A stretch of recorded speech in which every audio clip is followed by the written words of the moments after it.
حي على الفلاح. Husband and wife, many a times, the devil tries to bring them apart, rip them to pieces for nothing, for no reason. Sometimes it's because we become impatient with one another. We live with one another. This is why the Prophet, peace be upon him, says, خَيْرُكُمْ لِأَهْلِهِ. If you want to know the best from amongst you, he who is best to his wife and his family members. The same applies to a female. She who is best to her husband and family members. If your husband or your wife or your family members can bear witness that you are a very good person, then indeed you are good, because you live with them 24/7. What's the point of your neighbors and your workmates and others thinking, wow, what a gorgeous man, what a lovely person he is? That's because you go to work, you smile, because you're being paid to smile. You work so nicely, you're so kind to your bosses and everyone because you're being paid to do that. Some wives wouldn't mind paying their husbands to see that smile, because we don't smile sometimes. We come into the home, we throw everything onto one side, we sit in front of the television with our newspapers, and we're being spoken to, and we're just saying, yes, yes, until they might even ask us, are you a fool? And you say, yes. This is the type of behavior we have sometimes. We don't even know what they're saying. Yet, someone phones you from work, full concentration on the phone call. What is this?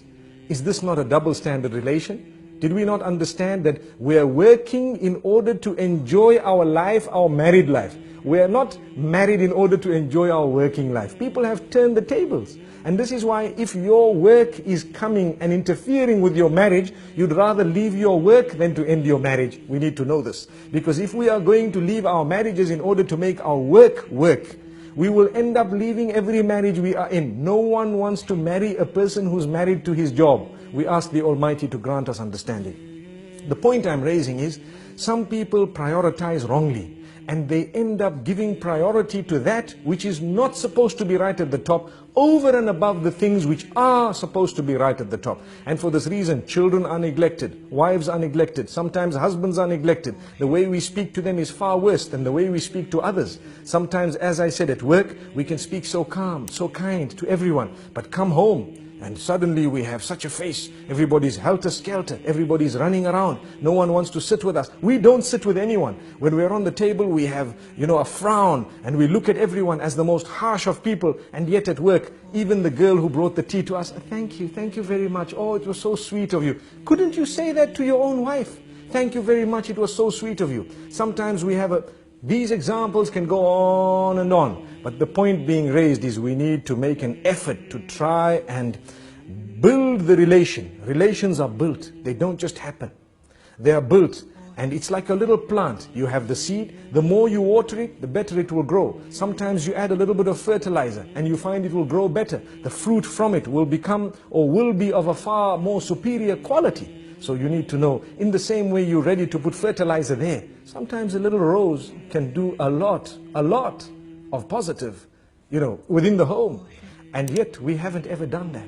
There are people sometimes who will buy chocolates and gifts for others who are not even related to them. And yet for their own family members, they've never even bought a single rose, nor have they bought a little gift, nor have they had a surprise for them. Why? This is when you have the relation breaking, especially today, in the age of television, in the age of the internet, where people are watching others live, sometimes even on the box, and they see how, happy others might be. They tend wrongly to compare. It is wrong to compare. It is in fact almost detrimental to compare your marriage to those who might appear to you to be happier than you. But people are doing it.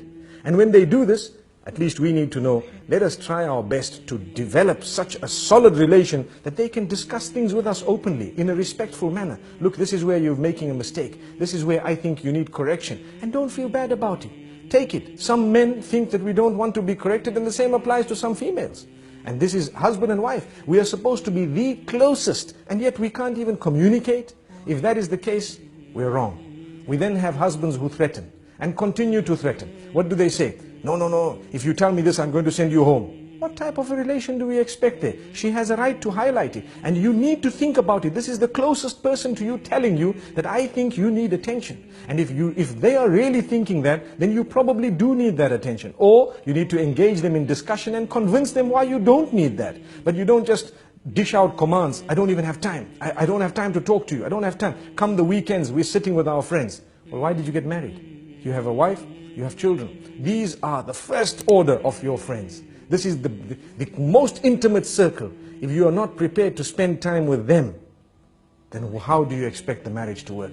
I think we've said quite a bit for today, and this is all food for thought. Obviously, whatever we've said applies to me firstly and then everyone else, and the idea is to conscientize one and all about this beautiful relation between husband and wife.